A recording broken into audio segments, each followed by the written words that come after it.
오늘 본문을 보면 바울이 이제 데살로니가와 그리고 베레아라는 지역에서 복음을 전하는 장면이 나옵니다. 그 전에 빌립보라던가 아니면 아덴 그리고 고린도에서의 바울의 사역을 좀 길게 기록한 것과는 다르게 이 본문은 매우 짧은 분량을 할애하고 있는데요. 우리가 이 데살로니가와 그리고 베레아라는 지역에서 바울이 전도하고 복음을 전했던 그 장면을 통해서 바울의 전도가 어떻게 이루어졌는지에 대해서 우리는 공통점을 발견할 수가 있습니다. 먼저 바울은 회당 중심으로 복음을 전했다는 것을 우리가 알 수가 있습니다. 그 당시에 유대인 남자 10명 이상이 모이면 회당을 세울 수 있다라는 유대인의 법이 있었습니다. 그리고 데살로니가는 또 그 당시 경제, 정치 이러한 중심지였고, 그리고 그 안에 살고 있었던 많은 유대인들이 그로 인해서 회당을 세우고 그 안에 모여들었었죠. 그래서 그 유대인들이 많이 모이는 그 자리가 어떻게 보면 바울에게 있어서는 복음을 전할 수 있는 가장 좋은 장소였음이 분명합니다. 그리고 유대인들은 이미 구약 성경에 대해서 잘 알고 있었던 사람들이었죠. 따라서 구약에서 말하고 있는 그 메시아가 바로 예수 그리스도라는 사실을 성경을 통해서 그것을 풀어서 그들에게 깨닫게 해줄 수가 있었던 것입니다. 우리가 이방인의 사도로 불리우는 그러한 바울이지만 바울 역시 그 유대인들이 복음을 듣고 하나님께로 돌아오기를 간절히 원했습니다. 그래서 로마서 1장 16절에 보면은 내가 복음을 부끄러워하지 아니하노니 이 복음은 믿는 자에게 구원을 베푸시는 하나님의 능력이 됨이라. 먼저는 유대인에게요 그리고 헬라인에게로다 라고 말하며 유대인들을 통해서 이방인들에게까지 널리 퍼져나갈 그 구원에 대해서 그렇게 설명을 하고 있습니다. 바울이 오늘 말씀해 보면 자기의 규례를 따라서 회당으로 갔다라고 그렇게 기록을 하고 있는데, 여기서 자기의 규례라는 것은 쉽게 말해서 습관을 따라 그가 회당으로 갔다라고 볼 수가 있습니다. 성경을 보면 예수님도 안식일이 되었을 때에 회당에 가서 성경을 읽으셨고, 그리고 그의 습관을 따라 감람산으로 가서 기도하셨다라고 기록하고 있죠. 다니엘도 그가 정해놓은 그 시간에 하나님 앞에 나아가서 기도했다라고 말씀하고 있습니다.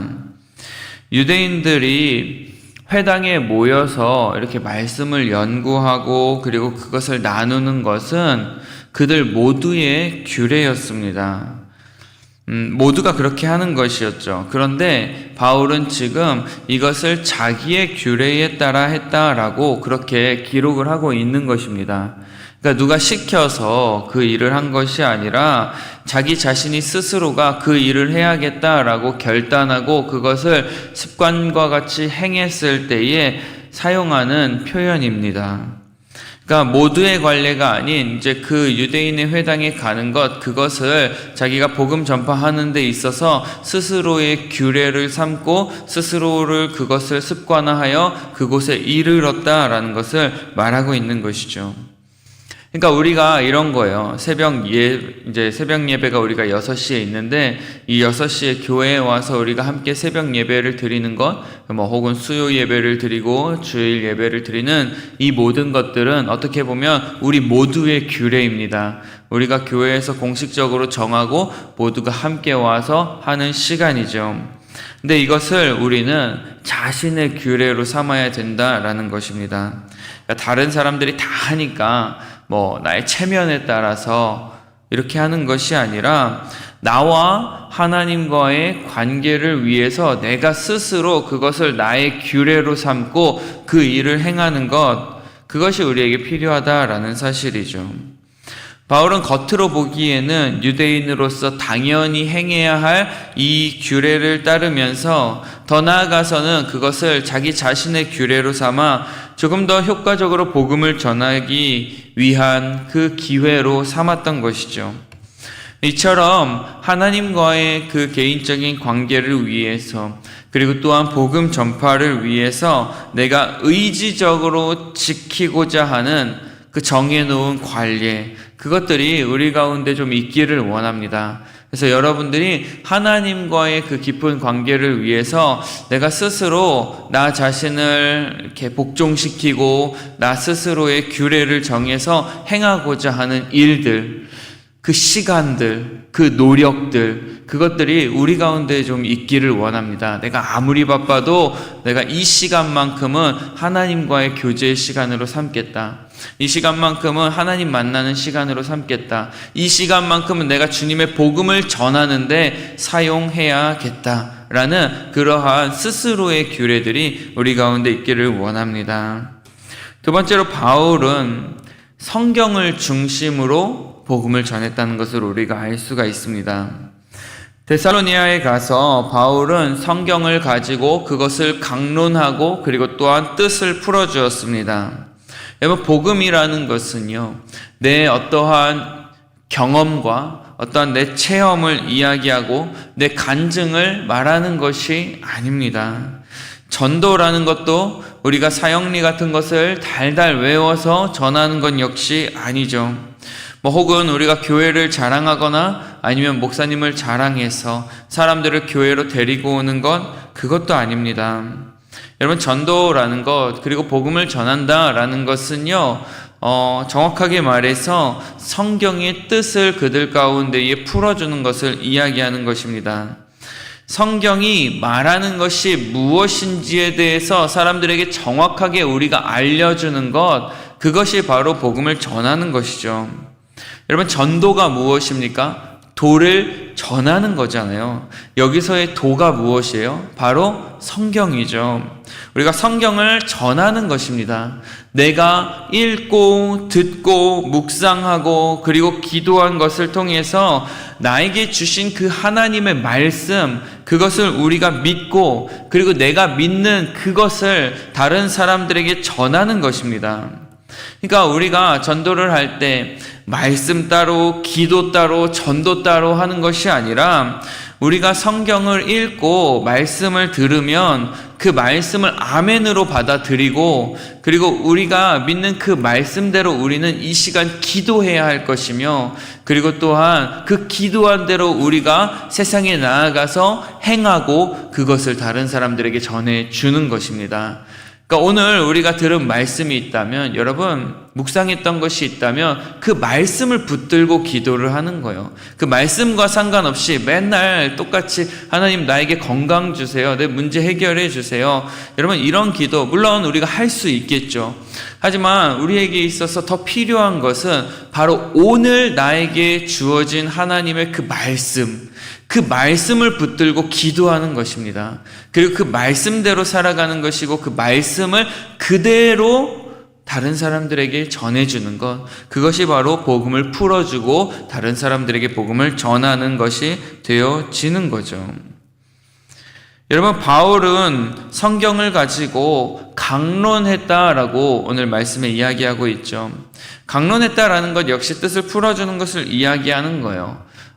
강론했다라는 그 의미가 활짝 연다라는 그 의미를 가지고 있습니다. 말씀을 여는 것입니다. 그러니까 말씀을 펼치는 거예요. 우리가 이단들을 무서워하는 이유가 무엇입니까? 이단들은 사람들에게 접근할 때 무엇을 가지고 접근을 하죠? 성경을 가지고 접근을 하는 거예요. 자신들의 논리를 성경에 빗대서 설명을 합니다. 그들은 그것을 달달 외워서 어디에 어떤 내용이 있는지를 다 외우고 있어요. 그래서 우리에게 얘기하죠. 야, 성경 여기에 이런 이야기가 있는데 너 이거 다 알고 있냐? 무슨 뜻인지 알아? 이러면서 다가오는 것입니다. 그리고 우리를 혼란에 빠뜨리죠. 우리가 항상 성경을 읽고 그리고 그 말씀을 숙지해야 할 이유가 바로 여기 있는 거예요. 성경이 바로 우리의 권위가 되어져야 하는 것입니다. 복음 전파의 권위가 있다면 그것은 바로 성경이에요. 이단들이 성경을 가지고 우리를 미혹하려고 할 때 우리 역시 성경을 가지고 그들을 반박할 수 있어야 합니다. 그리고 또한 우리가 성경을 가지고 그 성경의 가치관과 그리고 그 성경에서 말하는 신념들을 다른 사람들에게 설명해 줄 수 있어야 하는 것이죠. 전해 줄 수 있어야 됩니다. 그렇다면 성경이 우리에게 말하고 있는 바가 무엇입니까? 바로 예수가 그리스도라는 사실입니다. 바울이 데살로니가에서 전하고 베레아에서 전한 성경의 내용이 무엇이었습니까? 바로 예수 그분이 그리스도이시고 그가 고난을 받고 죽었다가 다시 살아났다라는 것을 전했습니다.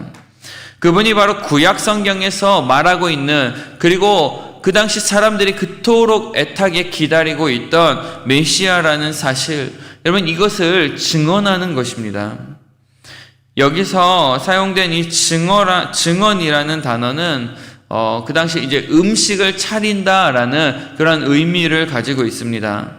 그러니까 아무 말이나 되는 대로 막 하는 것이 아니라 성경의 말씀을 논리적으로 잘 배열해 놓아야 할 수 있어야 한다는 거예요.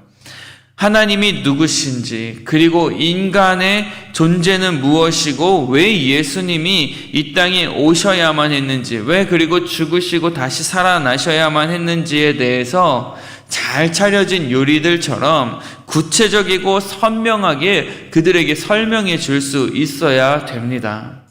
근데 많은 사람들에게 이러한 것들에 대해서 말해보라고 하면 여러분 당황해서 그것을 잘 풀어내지 못하는 경우들이 많이 있습니다. 지금 당장 누군가 여러분들에게 와서 성경에서 말하는 바가 무엇입니까? 라고 질문을 한다면 여러분 어떻게 그들에게 설명해 줄 수 있겠습니까?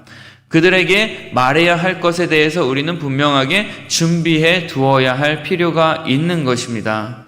성경에서 말하는 바가 무엇인지 여러분 그것을 우리가 알아야 되죠. 그리고 내가 먼저 이것에 대해서 내 신학으로 그리고 내 신앙으로 잘 정립해 두는 것이 우리에게 필요합니다. 유대인들이 생각하던 메시아는 그 당시에 자기들을 정치적으로 구원해 줄 수 있는 사람이었습니다. 그런데 성경에는 고난받는 종에 대한 이야기가 나오고 그리고 그가 죽어서 우리를 구원한다라는 내용이 담겨져 있습니다. 바울은 이 사실을 그들에게 전했던 거예요. 너희에게 전하는 이 예수가 곧 그리스도라. 고난받고 죽어야만 했던 그 메시아가 바로 예수 그리스도였다라는 것을 그들에게 설명해 주고 있는 것입니다. 이것이 바로 결론이에요. 예수가 곧 그리스도다. 이것이 바로 성경이 말하고 있는 진리입니다. 그리고 우리는 예수가 그리스도일 수 없다고 말하는 그 사람들에게 예수만이 그리스도이십니다라는 것을 전하는 것이죠. 그런데 요즘 우리가 전도를 한다고 하면 여러분 무엇을 강조합니까? 예수 믿으면 돈 많이 벌고 또 건강해질 수 있고 자녀가 잘 되고 행복해질 수 있습니다 라는 것을 더욱더 강조를 합니다. 혹은 교회를 자랑하고 성도를 자랑하면서 교회에 와보라고 말을 하죠. 여러분 복음이 많이 퇴색되었습니다. 이상한 복음이 전해지고 있습니다. 그러다 보니 예수 믿다가 자기 사업이 잘 안 풀리거나 뭔가 잘못되면은 너무나도 쉽게 예수를 떠나고 교회를 떠나는 모습을 많이 볼 수가 있습니다. 근데 여러분 그것이 아니라 우리가 전해야 할 것은 바로 예수 그리스도, 그분이 우리의 구원자라는 사실이에요. 여러분 너무나 단순한 거예요. 이 단순함 속에 그렇지만 힘이 있다라는 사실입니다. 여기에 능력이 있습니다. 2000년 기독교 역사 속에서 여러분 이것이 전해질 때에 수많은 사람들이 변화가 되어졌습니다. 그렇기 때문에 우리 기독교가 지금까지 존재할 수가 있었던 것이죠. 그 사도들이 전했던 그 복음, 여러분 그것은 너무나도 단순하잖아요. 예수가 곧 그리스도다. 이것을 전했을 때 이것을 들은 사람들이 변화되었습니다. 바울과 실라의 모습을 여러분 한번 생각해 보시길 바랍니다. 얼마나 초라한 모습이었겠습니까? 돌에 맞아서 몸은 피투성이가 되었고, 그리고 또한 그 긴 시간 동안 장거리 여행을 하면서 아마 행색이 아마 볼품 없었을 것입니다. 감옥에서 갇히고 그곳에서 고난을 받아 엉망진창인 모습이었겠죠. 누가 봐도 겉으로 봤을 땐 진짜 노숙자와 같은 그러한 모습이었을 수도 있습니다. 그런데 그렇게 초라한 모습을 하고 볼품없는 모습을 하고 그들이 회당에 들어가서 복음을 전했을 때에 사람들은 그들의 겉모습이 아닌 그 복음의 진리를 듣고 변화되어진 것입니다. 우리가 생각했을 때에 되게 사회적으로 뭔가 지위가 있고 또 많이 가진 사람, 잘 나가는 사람, 그럴듯해 보이는 사람이 복음을 전할 때에 뭔가 더 효과적인 것으로 생각될 수가 있습니다. 혹은 강단에 서서 그럴듯한 모습으로 복음을 선포해야지만 거기에 능력이 나타나는 줄로 믿습니다. 하지만 그렇지 않다라는 거예요. 그 당시에 복음을 전해 듣던 사람들이 어떤 사람들이었습니까?